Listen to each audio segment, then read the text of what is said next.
후보자님, 굉장히 실망스럽습니다. 어저께 이 청문회장에서 국민들 앞에서 제출하겠다고 약속하신 자료가 있어요.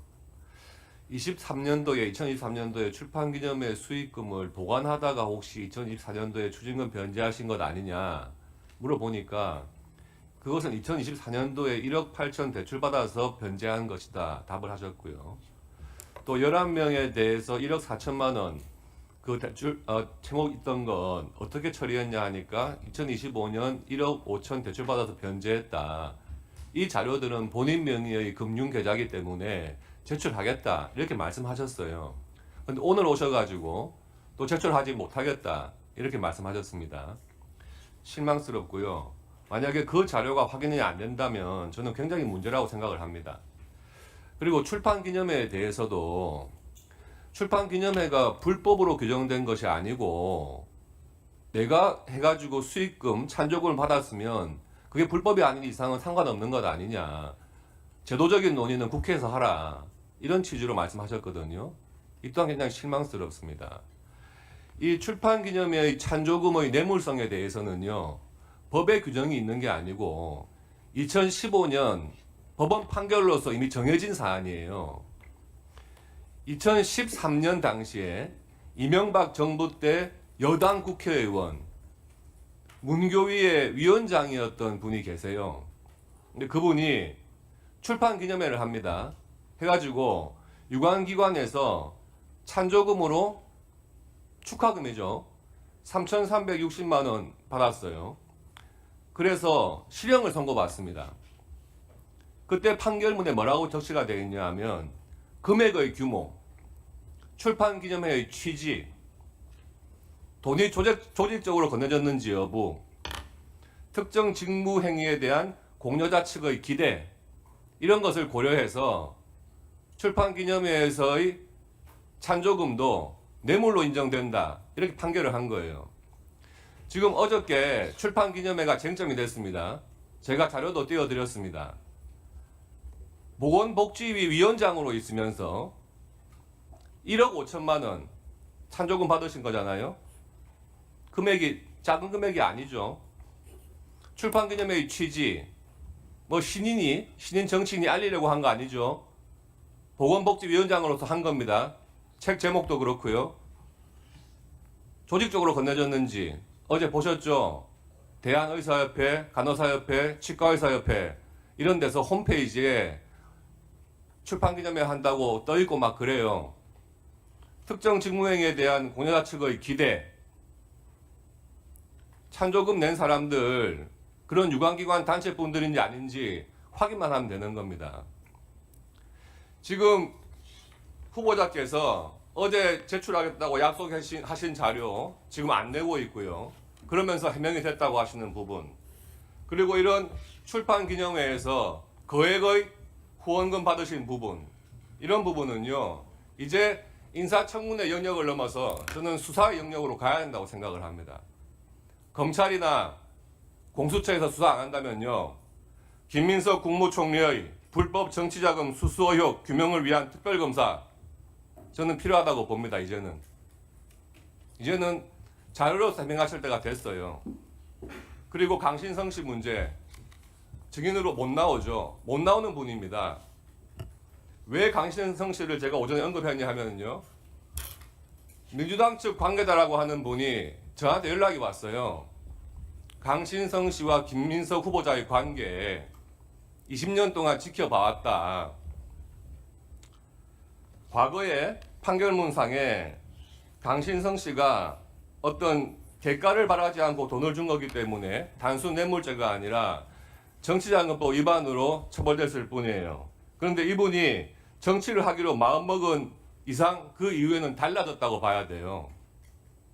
지금 20년 넘게 관계를 계속 유지해 오시고 2016년 그때 20대 총선에서 원외 민주당 비례대표 1, 2번 같이 하셨잖아요. 이분하고. 그리고 최근에 이재명 대통령 후보의 대선 선거 조직에도 이분이 간부로 계세요.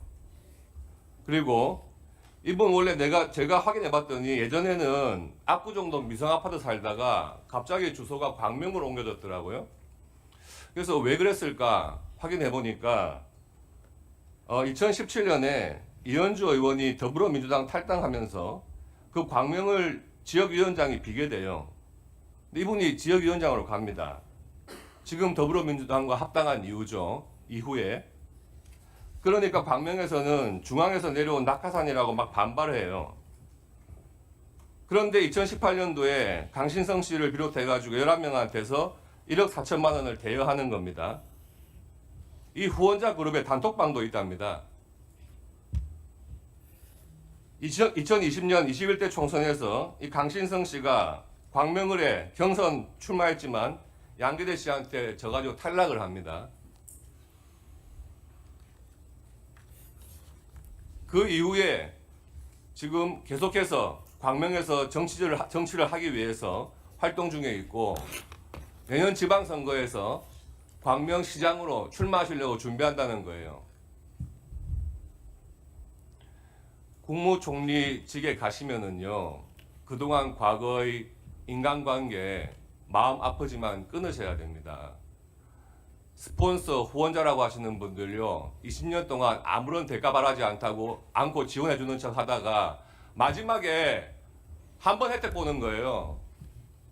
국무총리 가시면은요, 최소한 국회의원직은 사임하셔야 됩니다. 당 내에서 최고의 실세로 이제 부상하시는 거예요. 국무총리를 겸한 당내 최고 실세. 이런 분한테 이런 후원자들 가만히 있을 것 같습니까? 그래서 제가 충원을 드립니다. 강신성 씨와의 관계 단절을 하시고요. 지금 국무총리직을 스스로 물러나시든지 아니면 최소한 국회의원직이라도 사퇴하시는 것이 맞지 않나 충원을 드립니다. 네, 간단히 답변 올리겠습니다.